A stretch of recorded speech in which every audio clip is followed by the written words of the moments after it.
창세기 8장 1절부터 12절까지를 제가 한 절, 여러분들이 한 절, 우리 번갈아 가면서 읽어보도록 하겠습니다. 창세기 8장 1절부터 12절입니다. 저부터 읽겠습니다. 하나님이 노아와 그와 함께 방주에 있는 모든 들짐승과 가축을 기억하사 하나님이 바람을 땅 위에 불게 하심에 물이 줄어들었고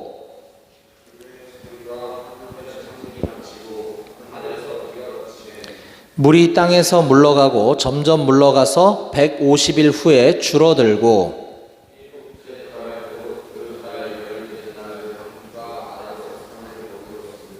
물이 점점 줄어들어 열째 달 곧 그 달 초하룻 날에 산들의 봉우리가 보였더라.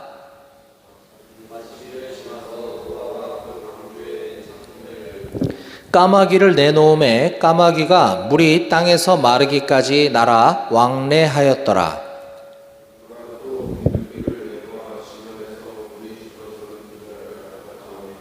온 지면에 물이 있으므로 비둘기가 발붙일 곳을 찾지 못하고 방주로 돌아와 그에게로 오는지라. 그가 손을 내밀어 방주 안 자기에게로 받아들이고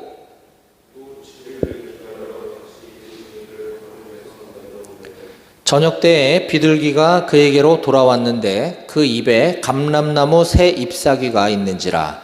이에 노아가 땅에 물이 줄어든 줄을 알았으며 같이 읽겠습니다. 또 7일을 기다려 비둘기를 내놓음에 다시는 그에게로 돌아오지 아니하였더라. 아멘.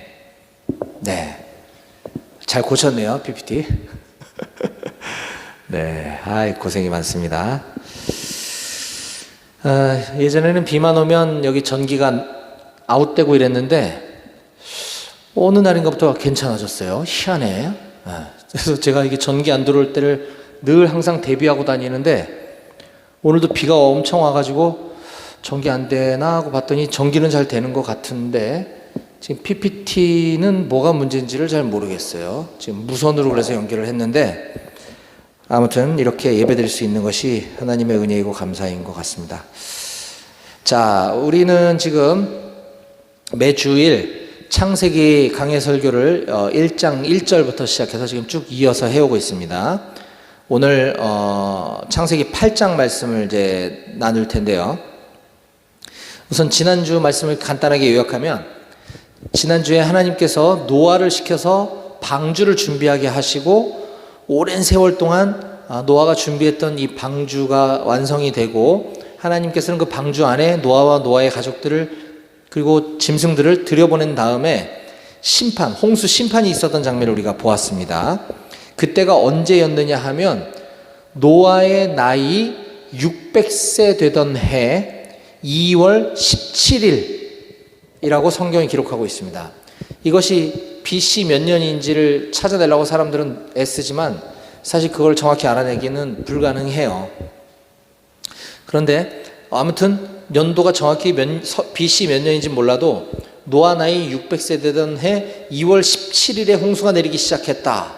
그리고 홍수가 내리기 시작한 지 40일 동안 그치지 않고 지금처럼 비가 많이 오다가 적게 오다가 뭐 이게 아니고 그냥 주구장창 24시간 밤낮으로 그것도 40일을 비가 억수로 내렸다라고 성경이 우리들에게 가르쳐주고 있습니다.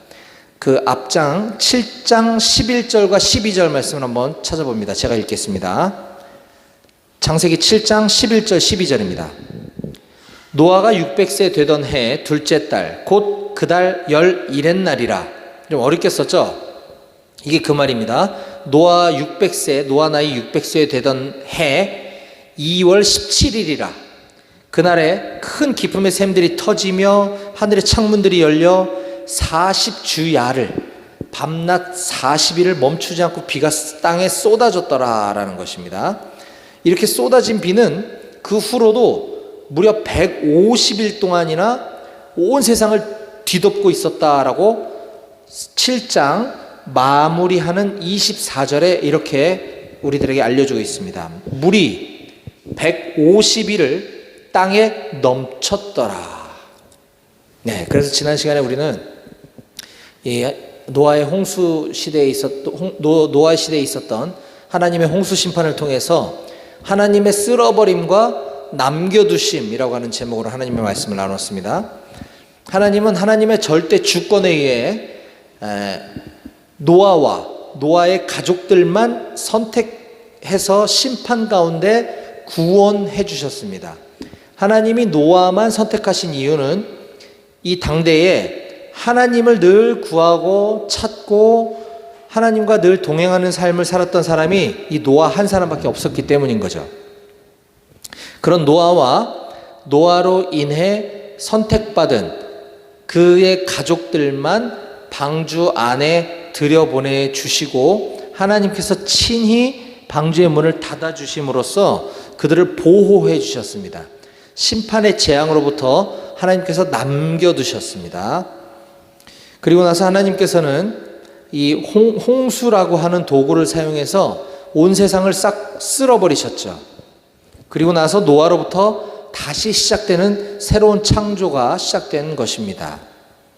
이제 오늘은 창세기 강해 설교 12번째 시간으로서 하나님의 기억하심과 노아의 기다림이라고 하는 제목으로 하나님께서 오늘 우리에게 주시는 말씀을 함께 듣기 원합니다. 여기 앞에 있는 제목을 함께 소리내어 읽어볼까요? 시작! 하나님의 기억하심과 노아의 기다림. 네. 오늘 본문은 이렇게 시작을 합니다. 1절입니다. 하나님이 노아와 그와 함께 방주에 있는 모든 들짐승과 가축을 기억하사 하나님이 바람을 땅 위에 불게 하심에 물이 줄어들었고. 자, 7장에 하나님의 홍수 심판이 있었다 그랬습니다. 홍수 심판이 있고 난 직후에 성경이 제일 먼저 기록해주는 첫 문장은 바로 이것입니다. 하나님이 기억하사. 하나님이 기억하셨다. 네. 하나님이 무엇을 기억하셨다라고 하는 것을 우리가 알 수 있는 것이죠. 하나님은 심판만 하시는 분이 아니시고 하나님이 선택하신 저와 여러분들, 하나님이 선택한 당신의 자녀들을 늘 기억해 주시는 분이시다라고 하는 사실을 우리가 반드시 알아야 할 것입니다. 또한 이 부분에서 우리가 깨달을 수 있는 또 다른 교훈은 홍수 심판 이후에 물이 시간이 지남에 따라 자연스럽게 줄어든 것이 아니라 이 물이 빠지고 다시 사람이 살 수 있는 환경을 만들어 주신 것은 하나님이 노아와 그의 가족들을 기억하셨기 때문이다라는 것입니다. 자, 하나님이 노아와 그와 함께 방주에 있는 모든 들짐승과 가축을 기억하셨기 때문에 하나님이 바람을 땅 위에 불게 하심에 물이 줄어들었다라고 성경은 이 인과관계에 대해서 이렇게 설명해 주고 있는 것이죠. 하나님이 기억하셨기 때문에 하나님이 바람을 땅 위에 불게 하셨고 그 결과로 물이 줄어들게 되었다라고 하는 것입니다. 하나님의 기억하심의 결과라고 하는 사실이죠. 이처럼 하나님의 주권적인 은혜로 노아와 노아의 가족이 선택받고 구원받았던 것처럼 여기 나와서 이 시간에 이렇게 비가 오는 와중에도 예배당을 찾고 하나님을 예배할 수 있는 여러분들은 하나님이 여러분들을 기억하셨기 때문이다라고 하는 사실을 반드시 믿으시기 바랍니다. 아멘. 네. 이 구절에서 우리가 또 주목해 봐야 될 다른 부분은요. 지금 방금 읽었던 부분을 보면 하나님이 홍수 심판으로 온 세상을 지구를 물로 다 뒤덮은 다음에 이 물이 줄어들게 하시기 위해서 무엇을 사용했다고 하셨나요? 1절에 하나님 무엇을 사용해서 물을 줄어들게 하셨다고 했죠? 한번 대답해 볼래요? 1절? 그렇죠. 바람입니다. 바람. 그렇죠. 자, 그러면 여기서 또 하나 궁금한 게 생깁니다. 물이 점점 줄어들게 하려면 바람을 불어서 물을 말리는 게 쉬운가요? 아니면 태양볕을 뜨겁게 해서 물을 말리는 게 빠른가요? 그렇죠. 근데 하나님은 왜 태양을 사용하시지 않고 바람을 사용하셨을까? 궁금하지 않나요? 그렇죠. 네. 이때 당시는 태양신 숭배 사상이 만연해져 있습니다. 만약에 하나님이 태양을 통해서 물을 말리셨다면 이들은 하나님께 감사드리고 하나님을 찾는 게 아니라 또 태양신에게 갈 가능성이 높았겠죠. 이러한 이유도 있었을 것이고요. 그보다 더 중요한 이유는 여기서 바람이라고 번역된 단어는 그냥 우리가 알고 있는 이 바람을 세게 불어서 물을 말렸다는 것이 아니라 이 바람이라고 하는 단어가 히브리어로 루아흐라고 하는 단어인데, 이 루아흐는 창세기 1장 2절에서 하나님이 천지를 창조하실 때 사용했던 이 단어와 같습니다. 1장 2절입니다. 땅이 혼돈하고 공허하며 흑암이 깊음 위에 있고 하나님의 영은 수면 위에 운행하시니라. 여기 하나님의 영으로 번역되어 있는 이 단어가 바로 루아흐라고 하는 단어입니다. 즉, 이 오늘 본문에 바람으로 표기된 이 바람을 불게 해서 물이 줄어들게 하셨다라고 하신 것은 하나님의 영이신 하나님 자신이 그 물을 마르게 하셨다라고 하는 것을 알 수 있는 것이죠. 하나님 직접 그 일을 행하셨다라고 하는 것입니다. 자, 그러면 그렇게 하나님이 직접 줄어들게 하신 그 물은 150일 만에 다 어디로 가버렸을까요? 3절 말씀 보겠습니다.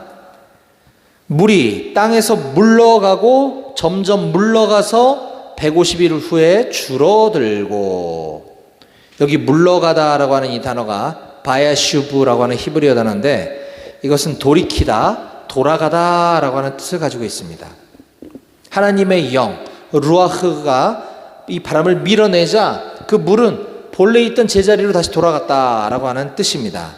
이 물러가다라고 하는 단어는 돌아가다라는 뜻도 있지만 돌이키다, 회개하다라고 하는 뜻도 같이 가지고 있는 것이에요. 그래서 하나님의 기억하심의 결과로 선택받고 구원받은 우리들이 해야 될 첫 번째 일은 바로 죄로부터 돌이키는 것, 죄에서 돌아가는 것, 회개하는 것임을 우리는 반드시 기억해야 할 줄로 믿습니다. 아멘. 네. 그리고 우리는 앞에 홍수가 시작된 날이 노아 600세 되던 해 2월 17일이라고 했습니다. 자, 그리고 150일이 지나서 물이 줄어들게 되었다고 성경은 7장 24절과 8장 3절에서 반복적으로 우리들에게 알려주고 있습니다. 제가 읽어드릴게요. 7장 24절입니다. 물이 150일을 땅에 넘쳤더라.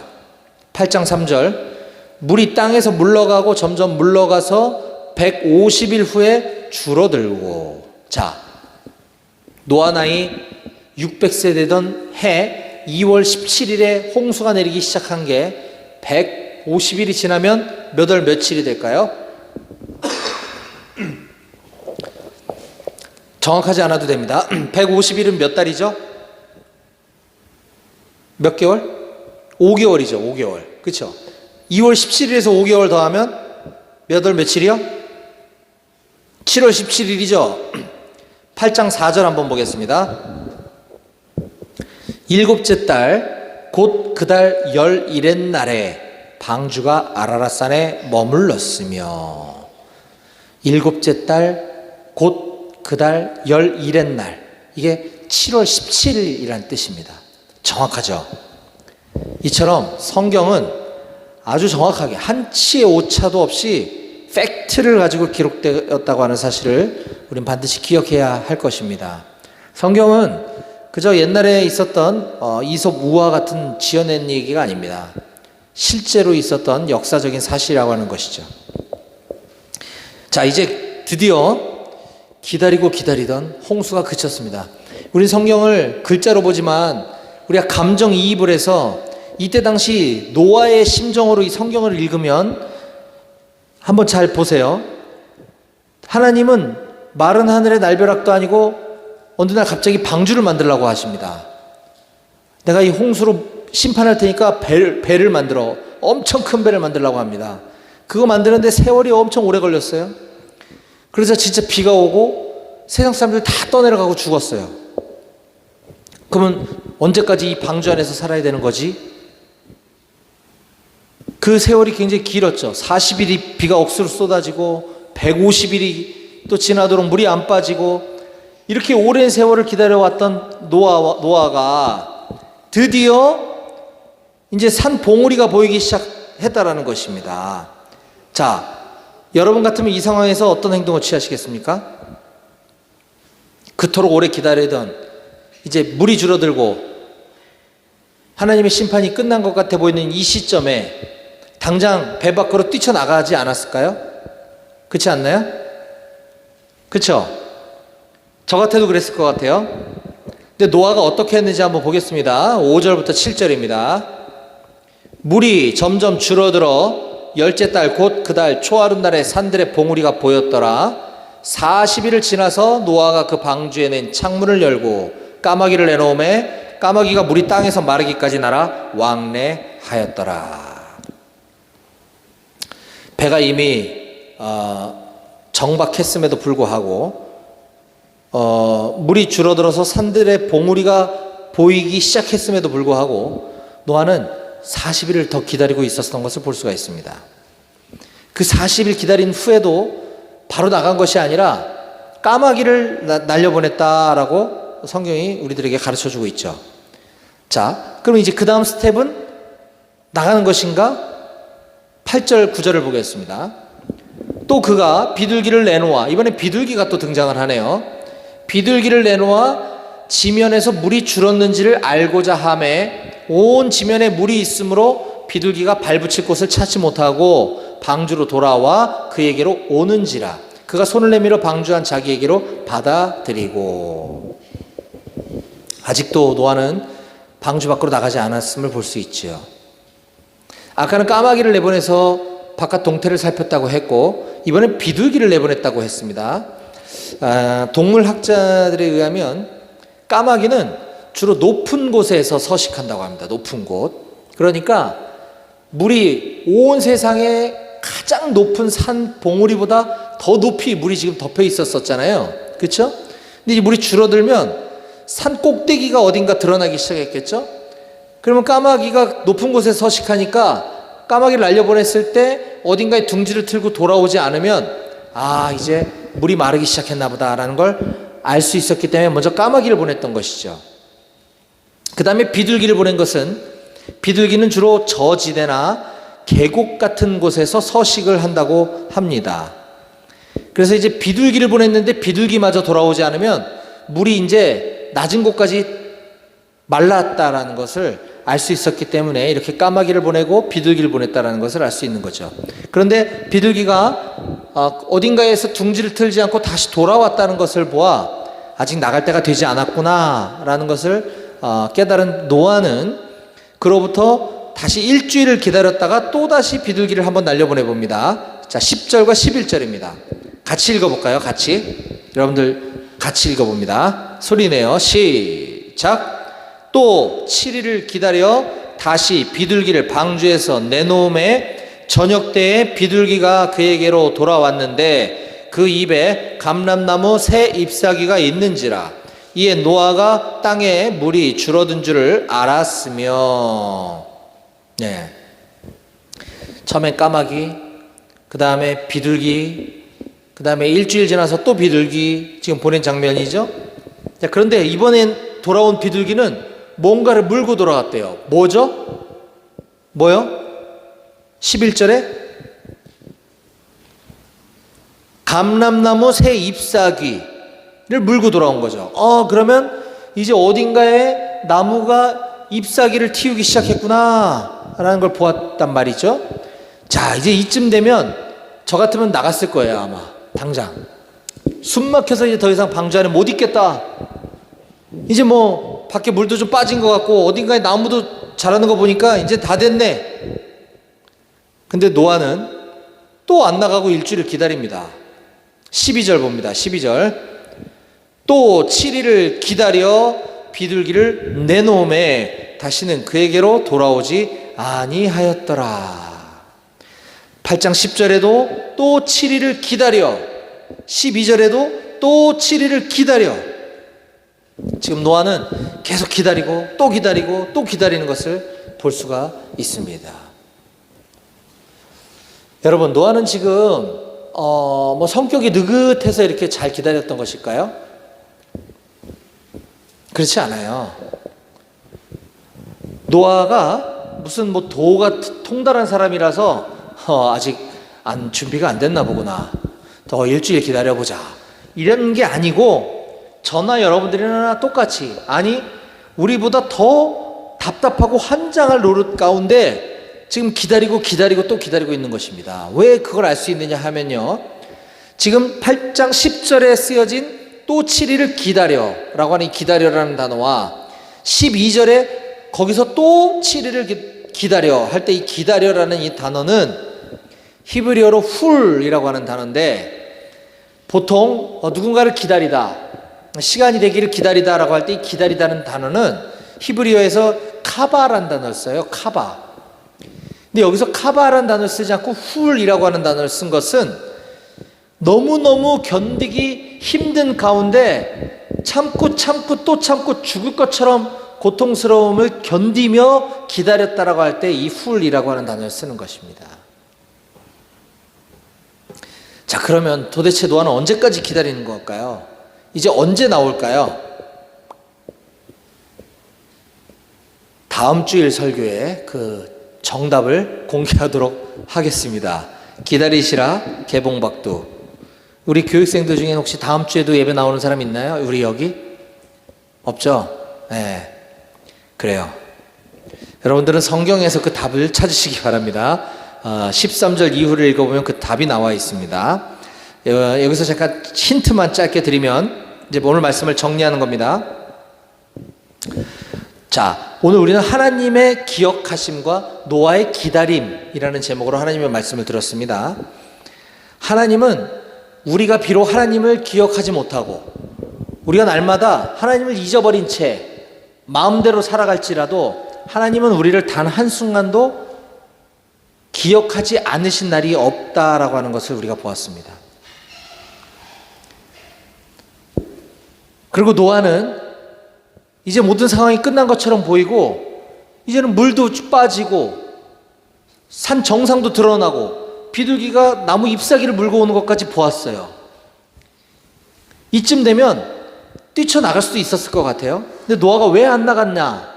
그것은 바로 하나님께서 나오라는 말씀이 없으셨기 때문인 것입니다. 우리는 우리의 삶 가운데도 마찬가지입니다. 우리에게는 하나님이 직접 음성으로 말씀해 주지 않으세요. 이 성경을 통해서 또 우리가 기도 가운데 하나님의 우리 마음 속에 어떤 것을 떠올리게 해줄 때가 있는데, 그것이 감정이 아니라 하나님의 말씀일 때에는 우리가 그것을 검증해 볼 수 있는 것입니다. 하나님이 기도와 말씀 가운데 기록된 성경 말씀을 통해서 우리들에게 확신을 주실 때 그때 행동하고 결정을 하는, 그렇게 살아가는 우리의 인생이 되기를 주님의 이름으로 축원드립니다. 아멘. 예, 저는 우리 사랑하는 임마누엘 교회 모든 청년들이 그렇게 하나님의 말씀을 듣고 그 말씀에 순종하는 삶을 살아가시길 간절히 축원드립니다. 기도하시겠습니다.